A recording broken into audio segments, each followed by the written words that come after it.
Why are there some people who believe in God but seem to find so much success and seem to be like protected by something? Well, Psalm 73 kind of answers that question in verse 2. It says, "But as for me, I lost my balance because my feet all but slipped, because I was envious of the arrogant when I saw the prosperity of the wicked. For they suffer no pain, their bodies are healthy and sleek, they are free of the burdens of life, they are not afflicted like others. Thus pride adorns them as a necklace, violence clothes them as a robe.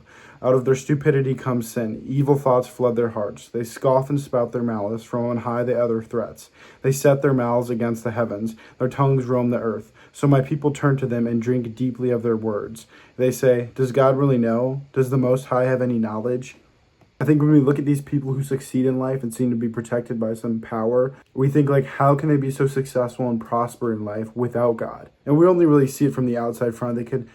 They most likely have struggles within their family. They most likely have struggles deep inside because they don't have Christ. They don't have that deep love inside. They don't have that God-sized hole in their heart that's truly filled. And I think when it says, "But I was envious of the arrogant when I saw the prosperity of the wicked," they suffer no pain. Their bodies are healthy and sleek. Of course, the devil's going to keep your body healthy and sleek because he wants you to keep falling into sin. He wants you to be living in the flesh. For if you were to get sick, then you would think to yourself like, wow, like I almost died. Maybe like I need to turn to God. Or maybe you might have some revelation towards God when you get sick, or you lose something and you have no one to turn on. But when you constantly have that support of that money or whatever addiction you have in your life of the flesh, you're going to constantly lean on it. You're going to turn to it because you think it's never going to let you down until it actually does.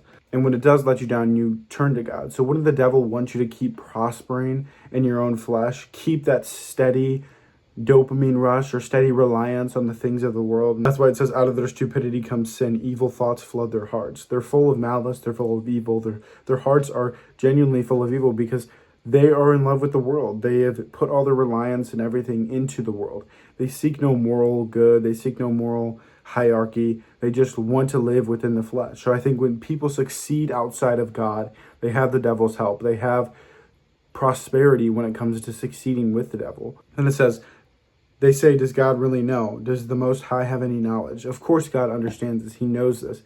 He knows that these people are benefiting. But to keep somebody adorned to the world and away from God, like I said, is to keep them in their flesh.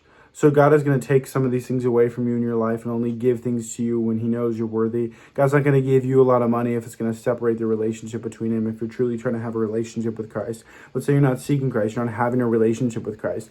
It doesn't matter what happens to you. The devil's going to give you all these things to distract you from God. But when you truly set your heart out for Christ, he might take these things away from your life. That's why it says, does God really know? Of course he does. Does the Most High have any knowledge? Of course he does. He knows this. And we might see these riches and these blessings that we perceive as blessings in their lives and think like God is blessing them, but truly he's not. Because if we were to have these same blessings, we would turn away from Christ, and we're just not ready for them yet.